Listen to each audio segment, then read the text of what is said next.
At a press conference held on the 3rd of August 2022, RTI activist Disparsing Rani had apprised the media on the RTI reports on reservation policy following the recent advertisement of 10 vacancies in a particular government department where 7 positions have been reserved for Garo applicants and 3 for both Khasi and Jaintia applicants. Addressing the media, Disparsing Rani informed that as per RTI reports received by him, the newly implemented roster system against the reservation policy of 1972 is applicable to all head offices, Directorate of various government departments and others, while the same will not be applicable to temporary positions, casual and contractual appointments, especially those that involve schemes from the state and central governments. At the same time, Rani informed that as per the reservation policy of 1972, 40% of reservation is for Khasi and Jaintia people, while another 40% of jobs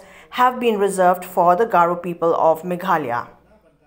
Teknik ordar kedai kejing penbor istorkar ban wara yakarostar namantaka thipkam nepjan hapoga Meghalaya kumbushkin mau yopiba Meghalaya kadon kat kum ka reservation kat kendai spa nyuai lakan syai ba kadon ka reservation namantaki Khasi Jaintia ba Garo kumpa berapa persen 1% namantagi WKST bagi SC but 1% bagi namantagi general. Tiga bagi ni bros kata desya ka ya kani namanaka government of Meghalaya kam penteri kam ya kani ka reservation start timat ka pelong ya ka benta makani di ganti nomor kumbalong hi ka uniform